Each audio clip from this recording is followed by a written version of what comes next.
What's up, everybody? Welcome back to VCT Americas. It's NRG who comes out on top in map number 1. However, I will say it got a little sketchy there near the end. KRU almost bringing it back, making it look scary, Riv. It did.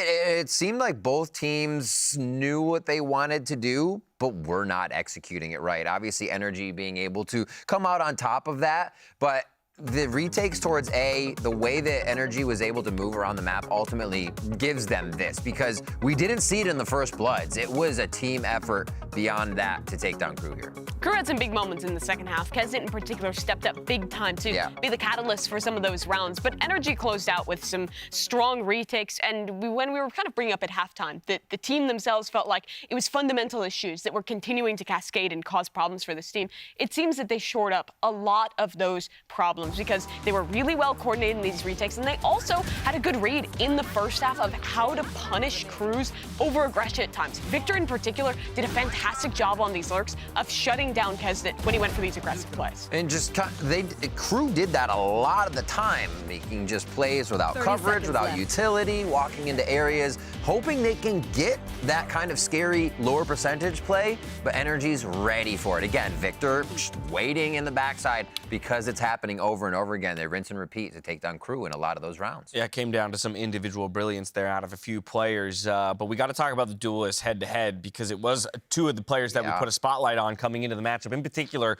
the Kesnet side of things for KRU, right? So often, to me, he feels like the genesis of everything good that happens for KRU, and so when he's on, and when he's not, you can really feel it.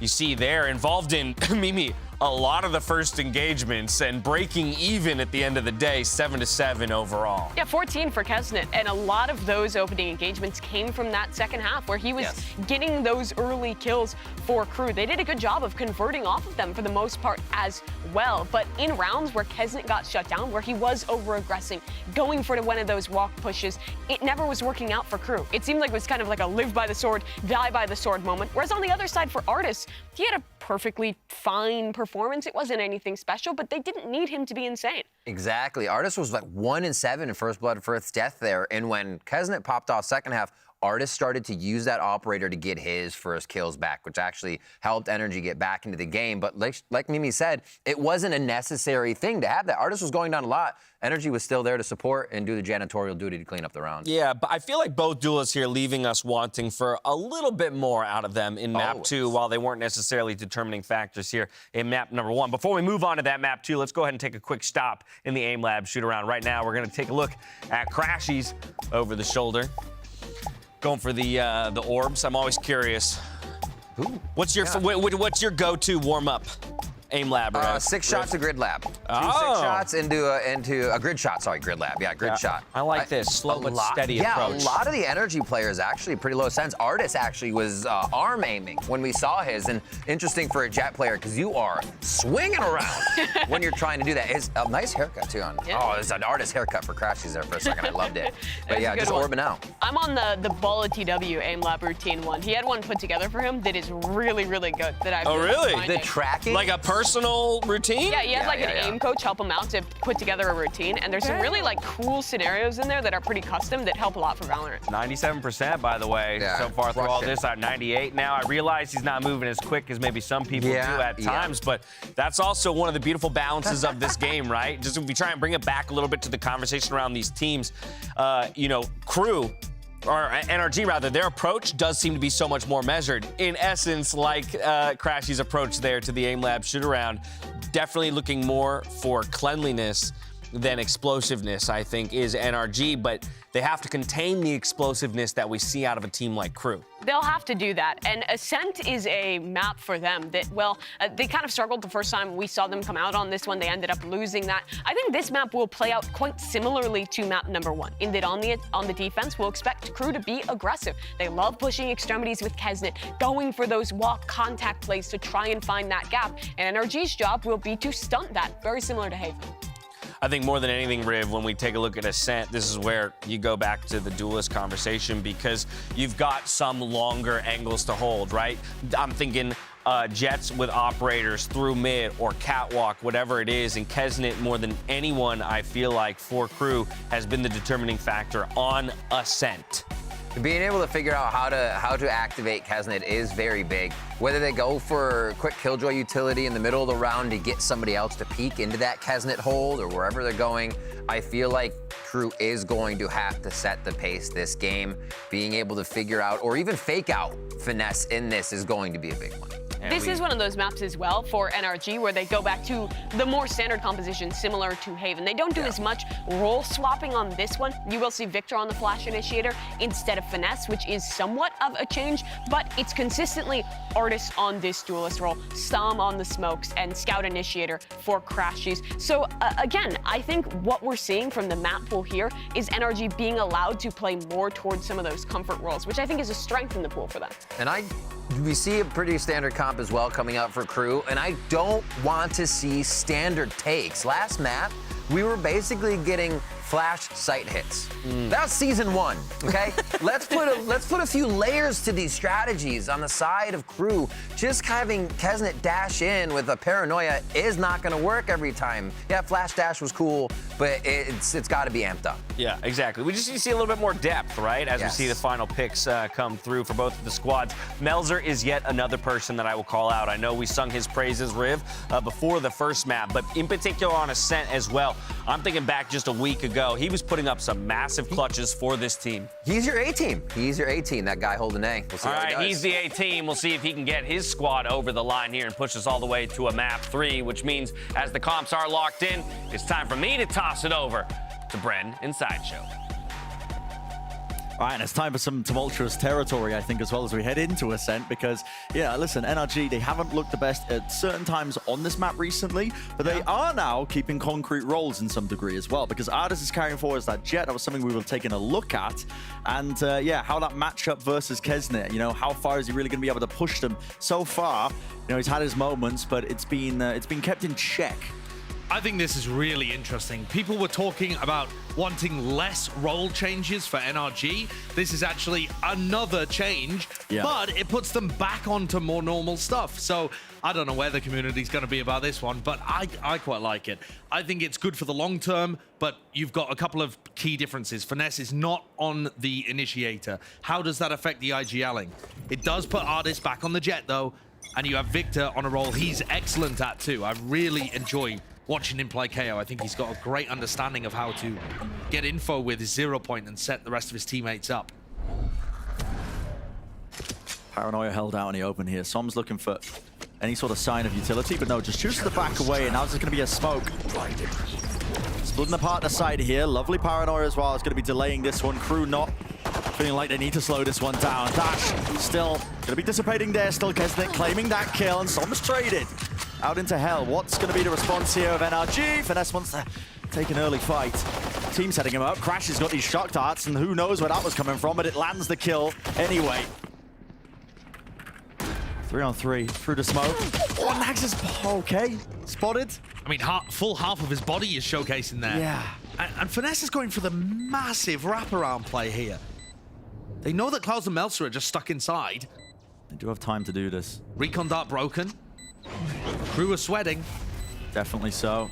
Don't have really that util to work with now. Another dart. Clearing all the way through. One player spotted. Deep into the smoke. They need to play around this one, but KRU being swamped.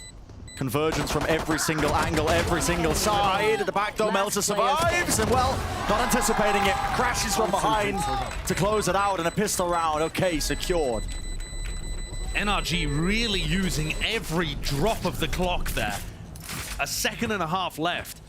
Waiting for Crashy's dart to get back up, waiting for Finesse to get back into position to ensure that they can win the 3v2. And there's a pistol round, the first in the series acquired for NRG. I think they only do that if Crashies disrupts the plan like he did with his shock darts. I imagine so, at least. Yeah, because otherwise they just wouldn't have time. So we're looking for a few things here. How comfortable does Artis look on this map? What's Finesse's calling look like? And just generally, how comfortable do they look playing Ascent back on their kind of classic roles when that's not what they were running earlier in the week? A lot of that chopping and changing. Turret's going to be going down. Just there, I believe, from the 0 point. Nade, though, to try and clear them out. As soon as the orb was being picked up, it's a re-clearance. using that util, but pushed back and just giving up the space. This deep smoke makes things awkward because Artis is none the wiser. At least he's going to be coming it. They could be walking into sight, guys. You've got to be at least thinking that at the back of your minds.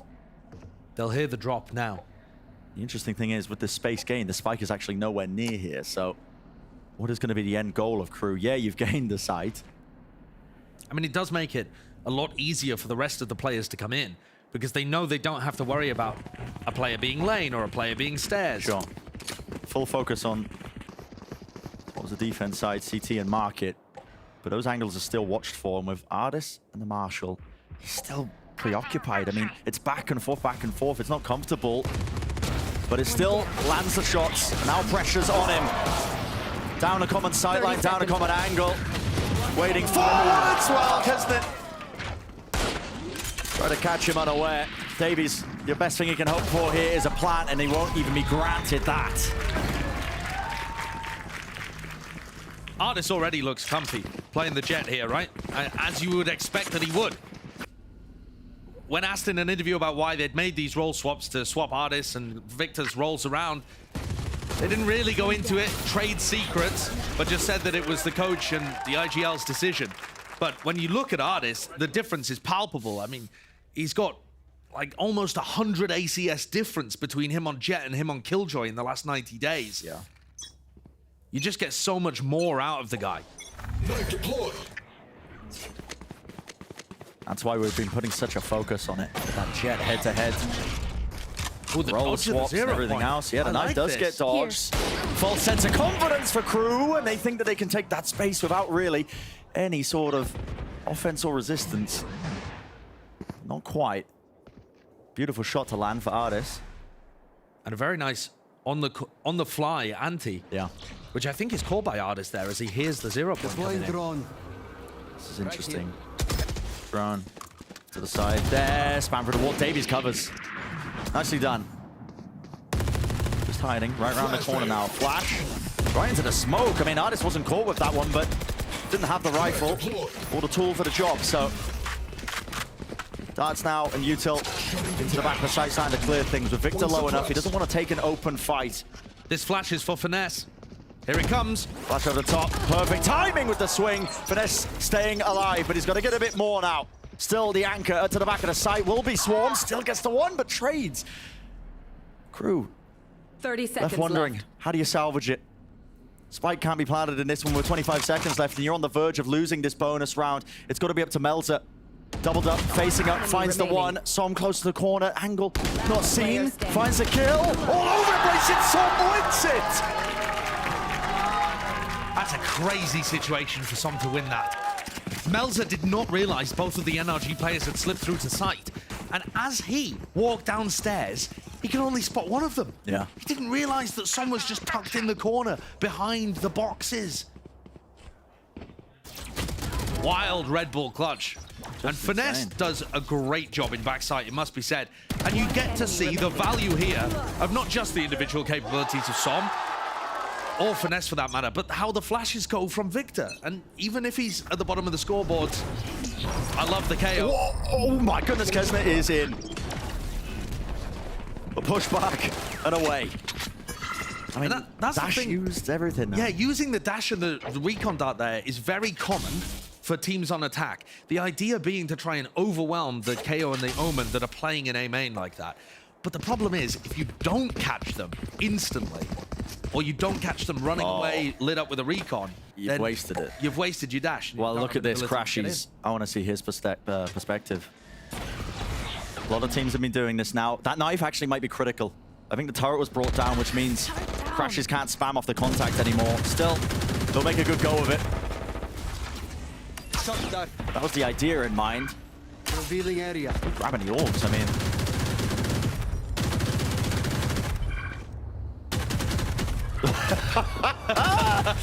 Yeah, it's slightly off the mark, isn't it? Slightly off the mark. Some levity there, though. An artist.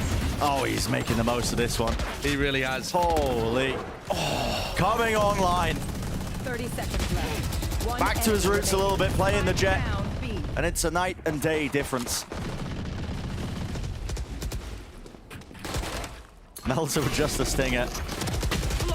approaching it, trying to take the fight with a nanostorm in his face. Not a chance. Not a chance in hell. So 4 on the board now for NRG, and Crew really struggling to get a grip on how they want to be attacking this one. And when we talk about the importance of having people on their roles, it's not just about do they hit their shots better or something like this, but it's how quickly do they make decisions? Yeah. Are they instantly responding with the correct piece of utility? The whole point of being on a comfortable role, a comfortable agent for yourself, is that the idea is you've grinded so many scrims, so many ranked games, that the decisions come to you immediately. It's instinctual. Instinctively, exactly. Yeah. There's no thought process required. Practice takes all of that conscious thought and bakes it into your unconscious decision making. That's because at the top level, every moment of hesitation matters.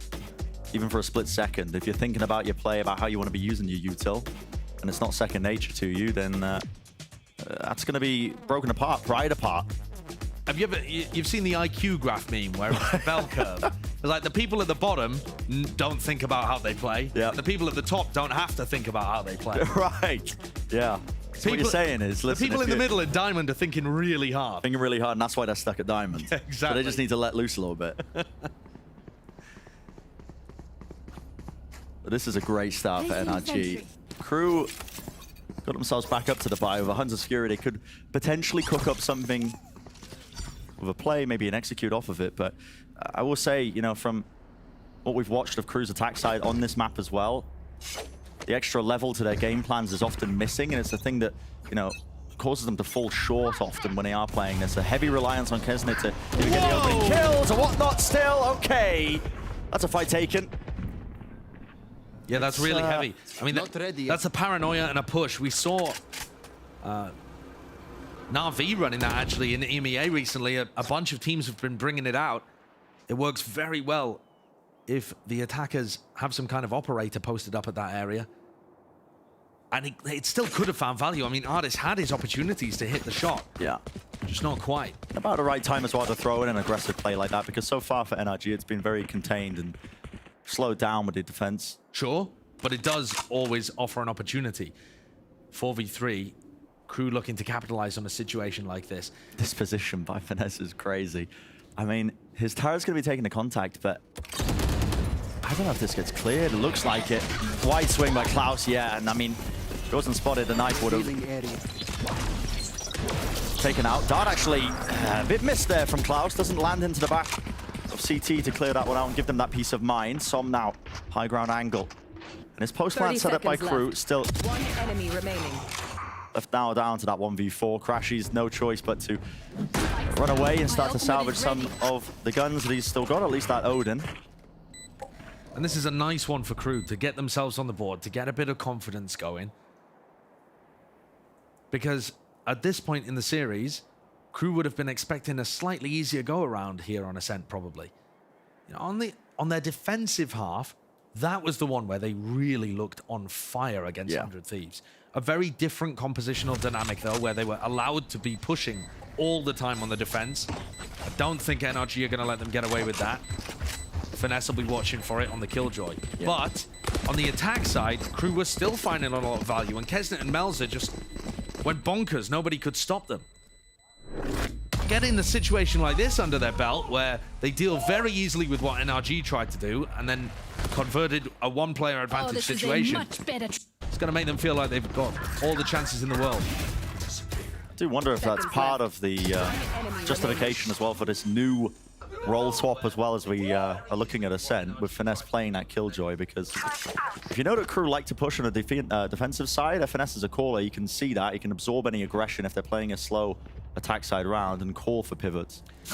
Possibly, but that also would seem to indicate that they're planning on swapping their roles based on opponent. Yeah. I really hope Which wouldn't really make much sense. Okay, this could be dangerous though. Flash and the dart all combines. What a shot. And tearing through the wall. There was a beautiful return of the fire there from Nax to make sure that they didn't really bite off a little bit too much more. So just a 1-for-1, but that could have been much more dangerous. And 2 set plays in a row now for NRG on the defense side. Which really, I think Artis is favored there in the duel he takes against Nax. He's got the operator walking down catwalk. But it descends into a 4v4. And one where Crew have opportunities with their ultimates to make space.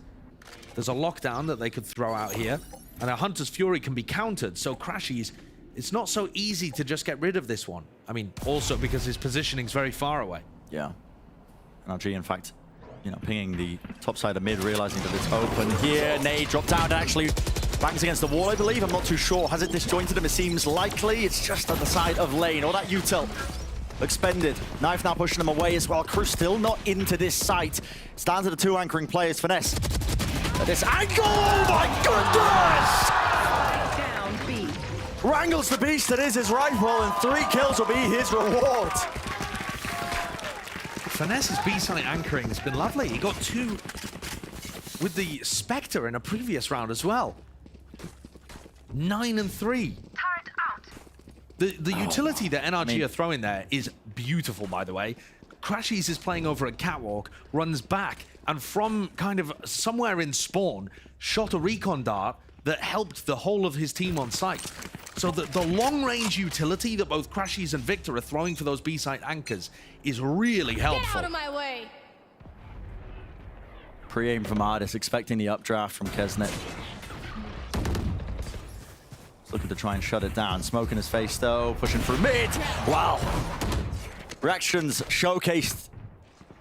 Another tally in the column for that Jet head-to-head. This time Ardis getting the better of his counterpart. Victor with that alarm broken. Okay, has to scurry away, skipping a hop, but still safe. Now jumping on top of the fountain to try and gain that information. Down into the bottom of mid. And everywhere on the map, it looks like there's a threat. They're trying to take mid control, but if they do, they're going into the Odin and Finesse. And instantly, as soon as the door is broken, the defensive protocol triggers Finesse, just launching that lockdown, delaying them. There's still a ton of time in this round. Yeah. It will shave off about 10 more seconds. And it's also got players to get Ardis. back in position. Ardis is in a nice spot now with his operator. Really far back. The question is, the crew have the foresight to try and use some util to clear it. They just smoke it. And wow! I mean, 30 seconds purely left. off of it. Just timings to being taken. Player At the back of his mind, he just knows the right shots to take, and it's all contained. Flawless. Everyone surviving. Those are the kind of moments you get from Jet players. From the front. Yeah, You know what I mean? It's the knowledge of all of those situations you've been in before and the intuitive understanding of the timings. If you're not as comfortable in the role, yeah, you don't find shots like that, or at least... And it almost takes the luster away from it as well when you see it with the X-ray on. You can see the players because you're like, oh, wow, he's found that. But, I mean, it's just absurd. Yeah, finding that precisely. Obviously, a bit of luck involved, but that intuition, the tingle on the back of his neck. It's another eco from Crew. Crew are going to have a rough time on the attack side of Ascent, sure. How many do they need? 4, maybe? Something like that? That's what we usually say. I feel like we're a broken record at this point. I know, but it bears remembering because it's... Ascent and Lotus are really the only unbalanced maps in the pool currently. Flash clearing through there. It's going to be a dart from Crashies to push back that aggression, and it does tag onto the players. Hard to break that one when it's lost in the foliage, and sightline angle still watched for. Crashies is returning the fire as well with the Odin spray down and spam. Everything to work for and towards. 7-1. Monstrous is the scoreline. Admittedly, you get Crew. They were on a bit of a weaker bye, but this half is now really just... it's getting away from them, isn't it, Josh? And now you can start to see it. I mean, this is the second time out being called in the first half. Definitely feeling the pressure, like they need to turn this around somehow. Yeah, it's round 9, and they've just burst both of their timeouts. Yeah. They don't have any available until we get to OT. So, I think Crew, the biggest problem that they're running into is that they're not baiting out these kind of protocols from NRG and managing to find a gap afterwards. The first thing they run into is either crushing them or they can't find a way around it. You know, I'm thinking about the lockdown in the previous round that just stunted all of their aggression. You know, the aggression that NRG has showcased on some of these rounds has just left Crew reeling. The only round that Crew have won is when NRG failed a set play and ran Ardis down mid. They handed it to them. Yeah. I think one of the core issues that Crew are now going to be dealing with is Ardis with this operator online. It's the common dilemma. You have to use utility to clear him out, find him, And then you're not going to have util to try and pour into your execs as well. It's already tough enough on a center attack, but when you have to deal with the Jet, who's watching down those long sight lines every single time, and he's getting away with it with absolute murder. And this time, what is this? Flash over the top to set up Artis, I think, to try and op in mid, is what it looks like to me from my eyes, with Victor by his side. Oh no, just going to be the knife. Victor's very supportive on the KO. You see him at the bottom of the scoreboard, only 1 kill, but he's having massive impact with his utility. He's going to break this drone, presumably. Oh, no, not quite there. Holding the space. There was a delayed knife as well to tag onto the 2 of the players. Yeah, so that's really quite nice from KRU. The drone and the 0 point have pushed NRG back. In the previous rounds, NRG played around that 0 point. Look at how active they are, though. So KRU not wasting time here. Making it very aware, very well known, right into it, and this is what we're talking about. You're gonna have the layers to it, the prior clearance of that utility, because they've been chunked all the way down. Kesnet does use the dash now to try and get into the site, but this is getting a bit precarious. There's no nuance, it's brute force. Yeah, damage being done to them. KRU still winning it out, though. Fight's taken with the lockdown. Crashies, he might just be going down with a ship, indeed. He's going to be getting detained in the middle of this. I don't think, not going to be able to find that timing, but he tucks to the corner and hopes that his team can defend him in the meantime. Spike planted. That means no Hunter's Fury to deny the plan. They know that Nax is around here. Everybody weak in hell. Everyone weak. They're all chewed up. And if they find the right angle, the right sight line, could turn on its head just like that. Artis, operator watch for here. Slight jiggle, and there you go. 1 bullet, that's all it takes. Paranoia now.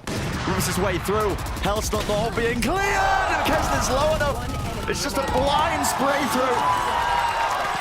Shots landing, the pellets finding the targets, and another retake. Clean from NRG. The KRU players, they were just too weak to hold on. Had they been full health, maybe they're able to survive for just a little longer and land another bullet. But they don't have that, that prior clearance to try and pull out the util. Tell where the Killjoy's playing. No, I mean, they got chunked down, not just by that kill trips, the kill setup by the Killjoy over towards Catwalk, but also a huge amounts of spam because they just brute forced their way through tree and to site, taking chip damage the entire time. Most teams are going to try and play quick at the beginning of the rounds, prod out a little bit, and then try and end in a weak area of the map. But KRU just see the resistance and try and bulldoze through it. Makes for some amazing rounds if they manage it. Here. Oh, this is nice. Okay. Presence is noted. Victor, though, is pushed all the way up. This is actually now not nice. This is just sheer danger, yet the reactions are there. Good flick to the side, snaps to the cranium. And KRU have taken mid-control again. Yeah, it is compromised. There's a flash deep as well to knock out Kesnet, who's pushed all the way through. And look at this angle. Does Artis anticipate it? Does he expect it? Shot landed. That was a wallbang. No damage. Well, surely done. Okay, well, no. He does get the kill. Oh, drafted up. It's going all over the place. Ball flash round the side. Victor sprays it and lands it. Spike down mid. Jet is a silly agent. Yeah, absolutely. This has just evolved into a bit of chaos because I think NRG is sensing that blood in the water. They know that they're in control now. Taking those liberties. Nags is noted and dealt with. Let's make a play. NRG did not come out with a statement victory on Haven. It was 13-10, and sure, KRU won both pistols, but they were pushed at certain points. They had a split of 7 rounds in a row in the first half. They had some good moments in the second, but it wasn't that clean, complete dominance that you expect from a team like NRG. This map is. I mean, this map they've just gone back to their old roles, and they are slaughtering KRU. It's a bit reminiscent of Loud the other day. You poke the beast a little bit, and then suddenly they've woken up for the later maps. Just dominance being showcased. KRU grouped up, though, looking like they want to try and pop into A. That's a cross-map dart from Crashies. There was a call there from Som, expecting the push attempt.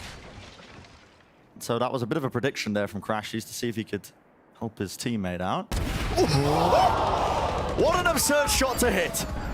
Artis has been on fire.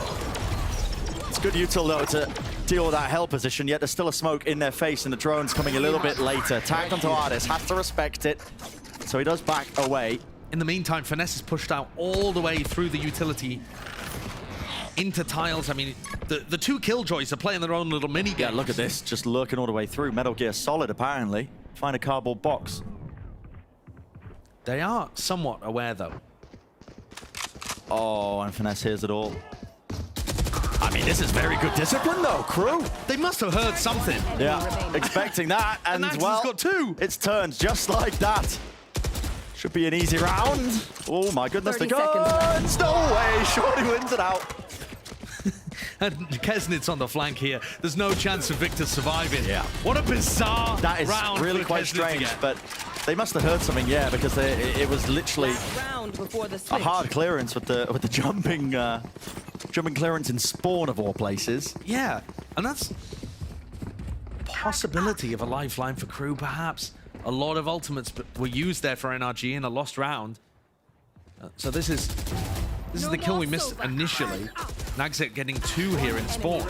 The one onto Crashies I'm surprised about, actually, because he was watching mid for so long, but then just didn't think to clear the left-hand side. Nags found a timing. Fun around at its half, though. And crew make the most of it. 3 players found by that 0 point from Victor. Massive information. They want this orb, though. Nags just went away from the lockdown. I think that's the goal for them. That's why they're fighting so hard over A main, but Crashies does have his Hunter's Fury. He's not really in position, though, I think, to fire it from the other side of B if he was to try and break it, if it's used over on A. Crew are being very slow at taking A main control here. The 0 point found nobody, and they still flashed, swung together. And in all of this time, NRG are posting people up in other places around the map. Second guessing themselves. You can feel the hesitation in their movement. They moving towards B, moving towards A. That's what they're waiting for. Okay, as soon as the knife is used, denies that information. The thing is, if they're going to use the lockdown here anyway, they give away that they're there. You should run. Oh, they're just walking in instantly. Yeah, okay, not waiting for the lockdown. At that point, why not use it in the post plant? Never mind, doesn't matter. Crew trying to secure the final round of the half here, putting on quite a bit of pressure, and NRG, we've seen them in the retake fairly often. It is, in fact, how they closed out Haven. The plan, 5v5. Hunter's Fury now. This is Crashies, and it's used in response. This is to try and clear it. Common spot. One tag onto it. Artis is weak. No real return fire. And no casualties. Damage definitely done, though. Artis is so weakened. Has to respect it. Has to even respect his own team's damage as well. Fragment nade down to the side. Crashies spamming it and covering fire. Raining bullets. Fiery approach still with that crossfire setup. Davies doesn't really know where to look. Yet still he manages it round. Still time now is becoming the problem. And it's no longer winnable. Enough of it's been bought. The crew were able to secure that. So they will get their third on the attack side of Ascent. There's that sliver, that possibility that maybe they can make it just that bit much more. NRG, however, with a very good half and had opportunities to make it utterly dominant. This pistol round is going to be everything for crew. Lose it, and NRG are probably going to sail away with a 2-0. Take a look at the replay, and the anchoring in hell, lovely from Kesnit. He's been able to find some moments, but still getting outplayed by Artis overall. Absolutely, yeah. I mean, that's going to be an uphill battle now as we look towards the second half. But before that, Golden Boy is actually standing by with special guest Complexity's Lace, a special halftime interview. Thank you so much, fellas. Yes, I'm here with Lace from Complexity GX3. Guys, give it up for Lace if you don't mind. Thank you so much. Thank you so much, Lace. Pleasure to have you here. One, how are you finding the experience so far? It's pretty awesome. Like, huge shout out to the staff here. Like, this arena is sick. Like, I couldn't have, like, experienced Valorant better in person, honestly. That's right. That's right. Now, Series 1 just wrapped up. Obviously, we're looking forward to Season 2 for you guys. What were some of the learnings you took for Game Changers Series 1? I know you guys had a bit of a run there, up and down a little bit, but for the most part, are you feeling good about Series 2? Yeah, I think like Series 1 was a really good learning experience for us. Like, we built a lot of chemistry, of chemistry in person too, right? So I think we're all feeling really confident going into Series 2. How's it been bringing Jazzy into the team? Jazzy's been great, yeah? Like bringing that experience in, that like, you know, 6-timer, that's what we call her. Yeah, She's a champion, right? And she has the right mindset, and we're excited to win, yeah. That's awesome. Absolutely amazing. Looking forward to seeing what you guys do moving into Series 2. But let's talk about the game that we have 100%. right here, because as it stands right now, I mean, NRG look good. You know, we got KRU maybe with the 9-3 blessing or curse, depending on how you look at it. What do you make of this game?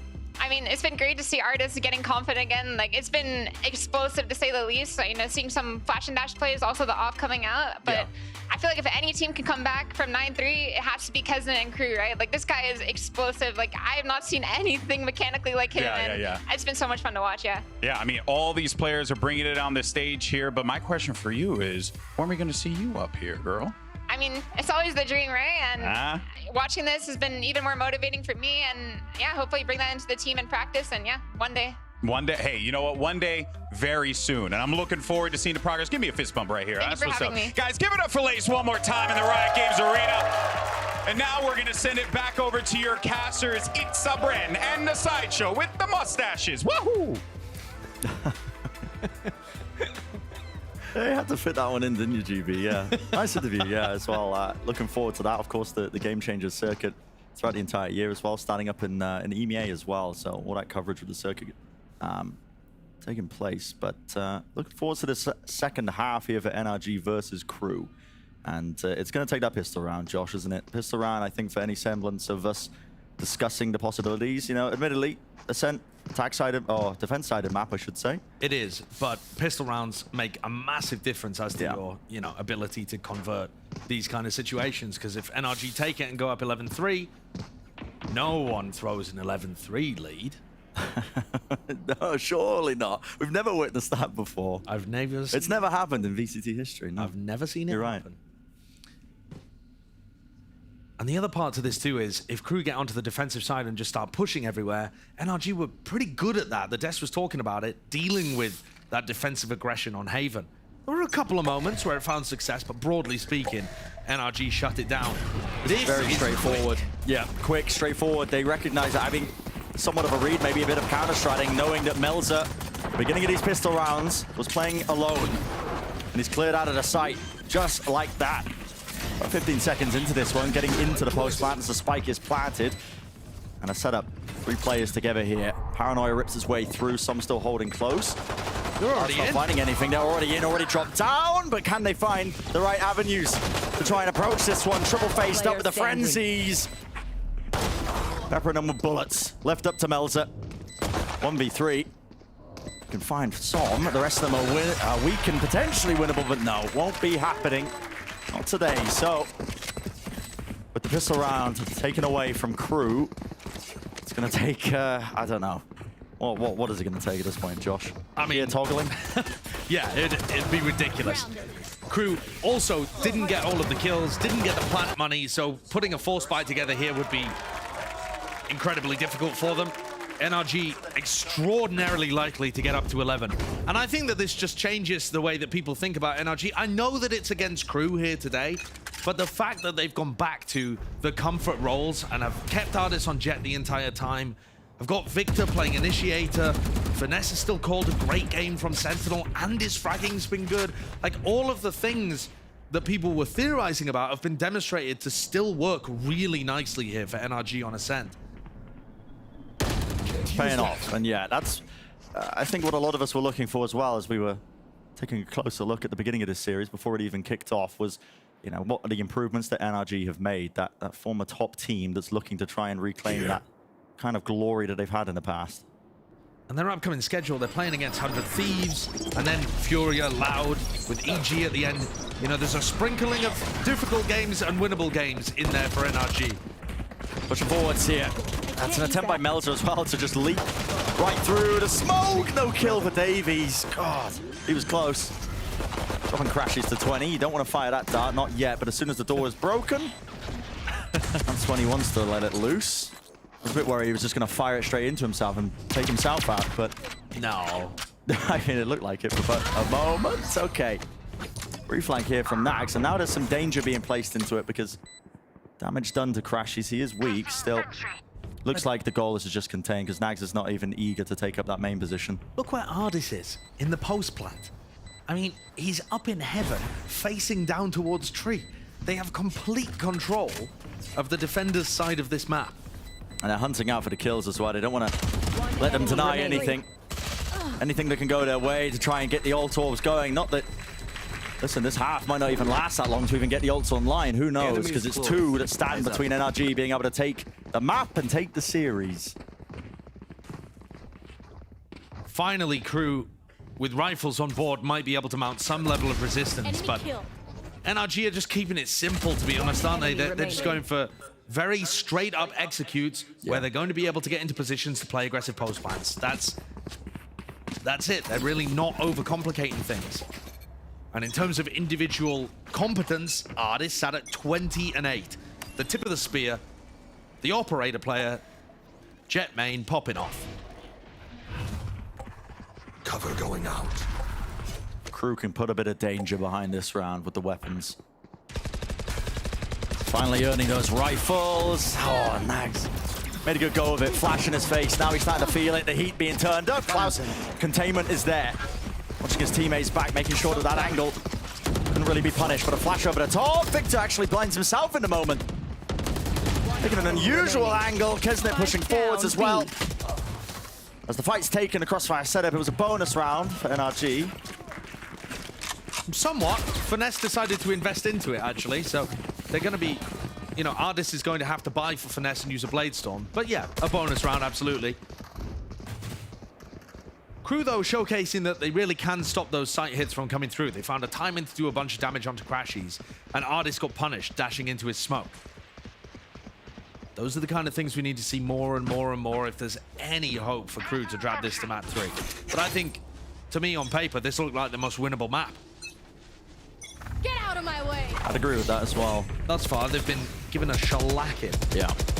It's two maps that I'd consider as well Crew to be quite strong at. Maybe I would, you know, throw in Haven as well at this point, but you know, Split and Ascent. Split got banned out.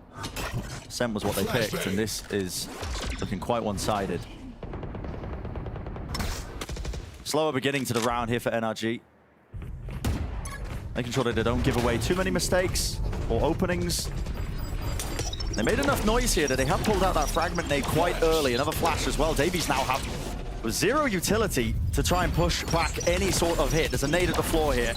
But unusual. I don't think that actually clips into the common angle that he's hunting for, but a knife to the side. A refresh of the Blade Storm.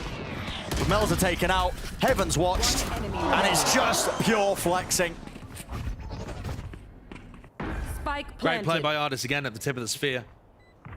I mean, it's just such a difference having him on this role. The way in which they're coordinated around each other and his ability to get very aggressive without massively overheating. You don't see him go for a crazy updraft play there where nobody can trade him. It's just small, controlled peaks. Even with Victor slightly missing the KO nade. Yeah, of course. No more Sova. Are they going to hunt for Nags? Yep, Som's there, ready and waiting. Collects it up, 12-4 the score. NRG only need one more in order to put Crew away and cruelly deny them yet another opportunity that felt reasonable for Crew to get a win on the board. I mean, just had so many situations where they look good at the start of a series and oh, maybe today's the day, maybe Crew can get it this time. Not just that as well, I mean, it felt primed from the get-go. If you look at the kind of form that NRG has been in with chopping and changing those roles, being uncomfortable in a variety of maps, losing a lot of the strengths that they used to have. You know, if there was ever a time for Crew to take the win, it had to be now. And yet, NRG look like they've solved at least some part of that just in time. And I'm not going to say it's all solved. We'll wait for NRG to play against a team more towards the middle of the standings before we make any level of that kind of claim. Lots of the season left to go. And again, their upcoming games against 100 Thieves and Furia, so both of those games incredibly interesting. NRG have taken a main control here. No big ultimates to work with, setting up for an A split. Yeah, nothing fancy. And they've done, again, that work as well, either because of lack of money or what, but Davies doesn't really have much utility to push this back. There's a flash. Yeah, Paranoia. It's going to cleave all the way through into the site. Ardis makes the most of this one as well with that space gained. Hunter's Fury. It's going a little bit wide, and Victor, oh my goodness! This guy, rip and tear. holding down the ground. 2 remain for KRU to salvage any attempt at a round and the series. No one command spotting it. Hunter's Fury on top of it. Every ult at their disposal, and I think that speaks volumes. Confidence is boundless, and NRG win it. So damn clean, 13-4 being that scoreline. Well, we said it was a must-win game for NRG, and they did. They emphatically defeat KRU, and that helps for a variety of reasons. Another win in the column. 2-0 helps the map differential. A 13-4 massively boosts their round differential as well. I think they were coming into this at -5. That's going to be boosted up. Or +7 overall, something like that. So NRG have a lot to be happy about. I think also the role shifts on Ascent compared to what they did last time look like they put the players in comfortable spots where they had good ideas of how to support each other. Victor and Crash's utility is beautiful on this map. It really is. And Artist looks like he's right in his comfort zone. I didn't notice any problems with finesse calling either, which was, you know, potentially an issue with him not playing Initiator, considering that's been the talk of the town recently with all of these IGLs moving over. Just looked like a very solid map. Yeah, very solid. Can't really complain too much about that. It's about as dominant as it gets. With the exception, of course, of the 13-0 that we saw the other day. But yeah, I don't think we're going to see another one of those anytime soon. I hope not. Hopefully that'll be a rarity. Yeah, hopefully indeed. But does bode well and carries forward those narratives that we were expecting. You know, we wanted to see those improvements from NRG.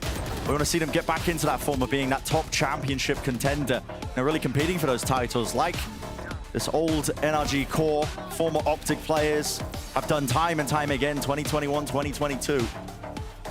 And on the flip side of that, it is very rough for KRU as well. It's not the same level of expectations that they started the year with compared to the squad they were up against. But their upcoming schedule is also brutal. They've just lost to 3 of the teams that they had the best chances against. EG, who was struggling, picked it up just in time. 100 Thieves and NRG essentially have done the same.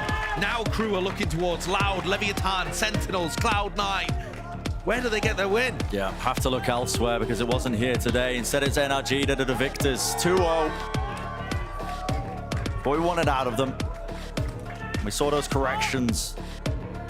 Crisis averted for but a moment. Yeah, and I think a lot of things that they can take away from this match and continue going forwards with. Yeah, obviously, NRG, you can't say that they're straight back on top of the world. Not by any means, but they showed some really good stuff, and the upcoming games that they've got against 100 Thieves and Furia are going to tell us a ton about the trajectory of the team and about whether or not they can get back to that ceiling. Remember that NRG, the core of this team, had 3 match points to be able to beat Loud at lock-in, get themselves into top 4 and potentially further. They're the best core of the pre-partnerships era. I mean, the expectations are high for this team for a reason because they've shown us that ceiling before. Absolutely. I mean, listen, pull back the curtain a little bit in between map 1 and 2 as well, walking past the corridor. The players were fired up a little bit. It was almost like a cold fire within them, right? Where they won the first map, but it wasn't clean, and they wanted to make it clean for the next time. You could kind of tell that as they were heading into Ascent a little bit. But listen, coming up, we'll have the Death breakdown and the Verizon post-match interview, so don't go anywhere. We'll be right back with even more VCT content.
what's going on, everyone? Golden Boy here for your Verizon post-match interview, and I'm joined by Artis. Come on, guys, give it up for the man himself. One of my favorite people to talk to. Big win today. Thank you. Firstly, you know, now that you got that win, how does it feel to be able to shake that off? Because I know you guys have been in a bit of a slump lately. Honestly, we were playing shit the whole year. I mean, I don't think we played good in Sao Paulo. We haven't shown our best or even like 50% of ourselves in this league yet. Yeah. I mean, we're 2-3, and we've played like the worst Valorant we have as a team. Why do you think that is? I mean, we tried a lot of stuff early on. We tested stuff. We tried the Killjoy stuff. I think now we're just going to go back to what we know works. So I think from now on, you'll see a better NRG for the rest of the season. Well, I was going to ask you, though, because, you know, a lot of people have been doubting you on the old internets, and we know that the internet's never wrong. So what do you have to say to those people? I mean, some fans are absolutely brain dead. I'm telling you right now, like, listen. Listen, Tens has won events, you know what I mean? Tens has 2 bad games. Everyone's like, oh, fuck Tens is shit. I have 1 bad game on Killjoy. This is dog shit. His Killjoy. No cursing. Stop cursing. Oh, sorry. It's a PG I'm trying to save you money. All right. Don't fire me, Riot. I beg. I'm sorry, okay? But listen, like, the fans are like, this, like, they've got a recency bias. So as soon as when you have 1 good game, you're the best player in the world. You have 1 bad game, you're suddenly the worst player in the world. Well, now that you've won a game, how does it feel to be the best player in the world? Hopefully for the rest of the season we keep it up. That's all I'm gonna say.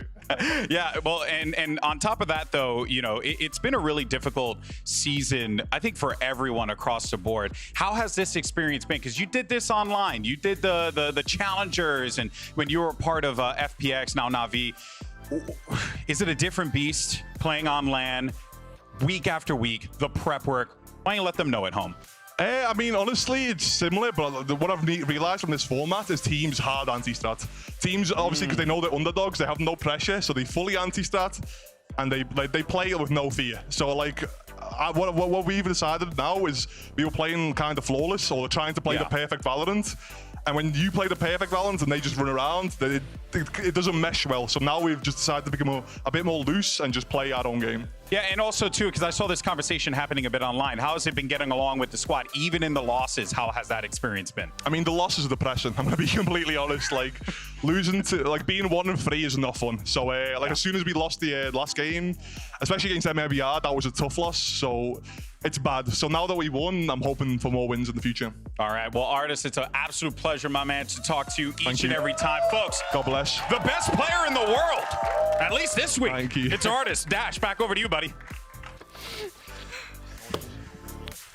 Thank you so much, GB. Since when did we give him the power to decide who's the best player in the world? That one might be up for debate, and we'll talk about it. But we're welcoming Dryad to the desk to help us break down what was an incredible super week, and what a note to end it on, Dryad. The 2-0 victory for NRG when they needed it most. They absolutely needed it, but I also can't believe you guys bring me when KRU loses. This is the first time, and you really do that to me. I can't believe it. I mean, honestly, it feels like NRG absolutely needed it, so it's a little, I mean, they always had slow starts, but this one feels a little bit longer. Not only did they find it, but they do so confidently. I mean, that final map, an absolute stomp for them. And you heard it from Artis. They're not proud of what they've done thus far this year. No. It has been tragic. But this is where I feel like confidence can be a little bit reinstilled about NRG. Sure, it's against KRU, but it is a dominant win. It is one where they do a good job of adapting. They have a solid game plan going in, and the coordination just looks correct for the team. They go back, it's like riding a bike. When they hit this old composition, we see everybody, our word of the day, flow state, getting into their flow state. An artist of all, the operator in hand, coming out on top on the first bloods, and the rest of the team was right on top of that mountain with them as they ran through. Yeah, and Riv, I'm coming right back to you on it because I love that interview we just got, hearing it straight from Artis himself. They were trying to play the perfect Valorant. They're trying a few new things. He's talked about the KJ experiment not working, but in general, just the approach being that we have to play perfect Valorant. Seems like they've let that go. They're willing to mess around in the weeds a little bit, get their hands dirty, and it works out for them. And having the not perfect Valorant means being able to cope with the mistakes you're making mid-round and not having to call a full audible. Being in that moment and still making it work. We saw that a lot more from NRG. Another big point of that interview for me was about playing exploitively. Every team in this league is trying to hard anti-strat because it is that week-by-week format. So for squads like NRG that are very prep-heavy, you have to have an idea of what your opponent is going to do, but also be changing your own style to be harder to read into. Because I do feel like that was part of the issue with this NRG squad. They were getting predictable. They were making a lot of fundamental issues. It seems like that is starting to be shored up, though. And it just seems, right, Artis found his rhythm, his flow state at the right moment, because we talked so much, Dryad, before this matchup about the importance that Kesnet plays specifically to the success of KRU. And in that duelist v duelist matchup, it ended up being Artis all day long who got the better end of it. Yeah, and in the map number 1, we could see a little bit of a back and forth, but when Artis got the operator, it was game over. I know Kesnet has actually one of the worst stats when it comes to operator kills in the first kill, so you can really tell the difference, because that felt like it was the only chance that KRU had. It's funny because we look at him for the op, but then every team does too. So they're like, cascade, flash, cascade, wall. But yeah, so that's why Kesnet has so much trouble, because he is the focus. I wanted to ask you, since we have you here, about KRU, because now they're in a really tough position. 0-5 in the standings. I think maybe mathematically they can still like miraculously make playoffs, but this is a pretty big change from kind of the expectations we've had for KRU in the past. Yeah, and that's the thing. For KRU, they've always talked about how this is a midterm to long-term goal that they have with this team. And it looks good. When you look at the coach, you can tell the differences little by little, but it's tough because of the timing that they have. Because like you said, they haven't won a single match. And now it's just kind of a matter of trying to find out if they can get some victories, just kind of knowing that they can run it down and the chances here are a little bit lower. Yeah, I mean, KRU, end of the day, right, this is a team that has competed, has shown up and made waves on the international stage in the past, Riv, and so just still not finding that extra gear that will net them the wins here. But as we talk about moving into the back half of the split and how mathematically difficult it is for some teams to ultimately make it into the postseason picture, I want to take a look at NRG's strength of schedule, because while they do improve their position with their performance in this Super Week, they still have some very tough opponents ahead of them for their Final Four, Riv. And I think the style of change and what Artis said, they're going to start playing the not less flawless VALORANT, but more open to kind of making mistakes or running around like their opponents, actually works against the rest of this schedule that you see. Being able to do that against Loud and Furia, who are going to probably run around, you know, Loud has that ability, Furia is going to be going crazy. You have to have that second variation to your strats. Yeah, and they have to really win out at this point. 100 Thieves is another one who that team has been getting better. I think that'll be a tough matchup for them. And still facing Loud when you're in kind of a tough position standing-wise is going to be so difficult. Because they are one of those teams that will really put the work into anti-strat and prep for you. And can't ignore Evil Genius as their last match of the year, right? Possible trap game. This is a team that has shown us some real brilliance at times with their creativity and their strat book. It's about whether or not they can execute on the day. Now, with Super Week coming to an end, let's go ahead and check out the standings, see where each of our teams have landed. It is still Loud up top of the table, but it's a tight race there in terms of 1, 2, 3. Cloud9 will take sole possession of second place, though, at 4-1 before a slew of teams rack up the 3-2 ranking. KRU still the winless team at the bottom of the standings. That brings us to not tomorrow's, since Super Week does not continue tomorrow.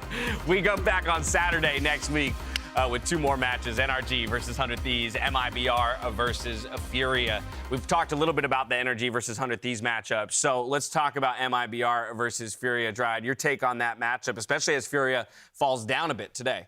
Yeah, that's the thing. It's going to be really weird. Furia are still definitely favored for that match. It seems like the individuals alone should be able to come out. But yeah, like I said, it seems like a Khalil that we saw very, very strong in week 1 and 2 has been a little more quiet recently, especially for that Super Week where it seems like Furia needed him the most. Those 2 middle-of-the-pack matchups will be really important. We thought at the beginning of Super Week, it's like, okay, it's all crazy in the middle of the standings. It's going to even out by the end of Super Week, but not the case whatsoever. Instead, we just still have Loud up top and now Cloud9 joining them there, but that, like, 3 through 8 is still in turmoil. So those middle-of-the-pack matches really matter for playoff hopes. Yeah, Riv, something else we haven't talked about too much is just the idea of single round robin, right? And how kind of easily people can kind of index into standings very early on in a split, but we haven't played like opponents. So when you kind of take that into consideration, records, current standings don't feel like they matter as much as maybe some people want to make them seem. Right. It almost, for the battle against the teams, feels like a lock-in scenario. The first time you meet them, now we have weeks to look at each team and what has happened, but prepping each week to week. The Super Week, we saw actually trapping a few teams. I would say Loud versus EG. We saw that series happen for Loud. That first game, that did not look like Loud. The second game started to come back, and then they showed us Loud in the throw. So yes, week to week, it definitely becomes hard. Teams can get trapped, and it's going to get a little bit more frequent of how they get trapped here because everybody's now gunning for C9 and what Loud's doing. Exactly. And while this behemoth of a Super Week comes to a close, in the meantime, there is even more Valorant to watch. Dryad, let's talk about Stage 2, Week 2 of Challengers. Here's the schedule in front of us, but where should we set our eyes? Who are we looking at? There's a couple teams that I'm looking at that have made some changes since a split number 1 and even since that mid-season face-off. One of them being Oxygen. They actually just announced they're bringing out a 16-year-old player called Redux. What? And we know this guy, he is insane. He's finally going to be able to play under that squad. So it seems like this is a team that Oxygen has been really good, but could be putting up even of a stronger fight for these teams. And I think overall, everything that we've seen for challenges has been interesting. There's some highlights here. Another team that people might not have heard of before, that being Moist. A team with a Proto and Brock that have been highlighted multiple times in that first split and have continued to look very, very consistent. Brock had a slower start in split 1, but for the split 2, it seems like this team is just set up for success, and the improvement that they made is really, really great. Yeah, you talk about a lot of names that people might not know with Redux coming in, but two names that people should know who are America's fans is Ye and Vanity, who after being dropped from Cloud9 are both now playing in the Challenger League. How have they been doing? Well, look, let me tell you, for Ye, Oh no, the pause. first match was not too good for Ye, but I think, you know, if you're still following Ye, you want to see how they're doing, you definitely want to be there for that match, because you want to say, I was there when Ye was in Tier 2 and he got his first win. And so it is a chance that that's going to be a possibility even for the side of DSG. But even then, you say the matchup is going to be interesting because it's going to be Shopify against DSG. So Vanity against Ye going against each other for week 2. And what a world we live in, right? Where the depth of Valorant now has gotten to a point where you've got names like Vanity in Tier 2. It just speaks to, I think, how quickly this scene is evolving and the rising stars that we have in it. And there's so much potential as well, even for the teams that we already know from last year, that being the Guard, one of the teams that kind of was a little inconsistent, actually got 3rd place for the mid-season face-off, and now they're like, we regained that motivation. We want to be the best. We want to make sure that we can qualify and make it to the end, to playoffs, to Ascension, to be here in that Tier 1. So they're slowly making those changes to make it happen. What about those teams that were at the top of the MSI, though? For you mentioned the Guard already, but M80 and G2 were also up there. I think G2 was the one that was surprising for me in the run that they made. Well, G2 also lost in that first week. They had a really good run in Split 1, really good run for the mid-season phase-off, lost that first match last week, and now they're looking a little shaky because they lost against an OR that people are not expecting. They definitely made some changes. It looks good, but I think it's one of the teams that are also pretty secure to make it to playoffs, so they can rely a little bit more on that. And also, M80 is the same case. They're confident they're going to make it to playoffs. They already have enough points, so just kind of playing it out for this season. When does TSM play? No, I'm just kidding. Looking at G2 Esports. You troll! Looking at G2 Esports, also losing their first game. Shazam on that squad, a very known IGL that we've known as well on the international stage. How are they faring, and is that first loss pretty surprising? It is definitely surprising because of the opponents that it was OR Esports, a team that recently made changes, is in a G2 that has been looking stronger and stronger. I think for the beginning of the season when we saw Split 1, it was a little shaky. They had a first match against FaZe that looked inconsistent, but after that, it was nonstop. They have a deep run through the lower bracket on the mid-season face-off, and so it is a team that you expect to continue to be at the top. I don't know if top 1 because that's M80, and it seems like nobody can take that place, though. All right, well, all of this is to say that if our grueling 5 days of Super Week wasn't enough Valorant for you, there's plenty more to hit your screens in the coming days. But that is going to be it for us here on VCT Americas as we wrap things up in a Super Week. We're going to hit you with your Prime Gaming post-day highlights. And until next week, stay healthy, stay safe, and be good to each other, all right? Good night, all. So when does TSM play? Yeah, TSM. Did we ever get an answer on that? Yeah. Is it Wednesday or... Two teams on a collision course for second place. It's Cloud9 versus Furia. Both squads finding wins here in Super Week, but now only one can walk away with the dub. This Anti-Eco is so nice from Cloud9. It was decisive. Let's go, boys. It was fast. It's a deep turret, too, to help hold the line a little bit. The flash and the swing out from Zeppa is just pretty. Oh, that's so pretty. Oh, that's not great. That's not great at all. There it is. We wanted him to warm up. Cloud9 close out the round, 13-8 against Furia to take Ascent. What? That just feels criminal, bro. Hello? That just shouldn't happen. Nice, boys. Let's fucking go. Taunt trade and the timing from Azine is pretty. It's winnable. It's winnable. He's gotten it down to 1. Picks up a weapon, taps on the spike. To bait, to draw out the swing from Azine, and he does! Once again, timing of the essence. Off the swing! And the Red Bull clutch for Leaf! What a way to end! The series still in favor of Cloud9. We're closing out Super Week with a battle that is guaranteed to be scrappy. Both of our teams hurting for a victory here. NRG versus KRU. Who's going to take it? That's the big question that remains. He's got that consistency, yet KRU have swarmed. Fights being won all over the place. That's Klaus coming up massive. It comes down to those individual shots being landed. Soft slide off angle wins his duels and more. Lit up all the way through. No one's dealing with the dart. Where is the protocols? Not in sight. Not in the slightest. 13-10. NRG eventually close it out. But it still lands the shots. Now pressure's on him. Down a common sideline, down a common angle. Waiting forward as well, because it's down to the 2 anchoring players. Finesse at this angle. Oh my goodness! 1 bullet, that's all it takes. Paranoia now. Hellsnot all being cleared because it's low enough. It's just a blind spray through. And NRG win it. So damn clean. 13-4 being that scoreline.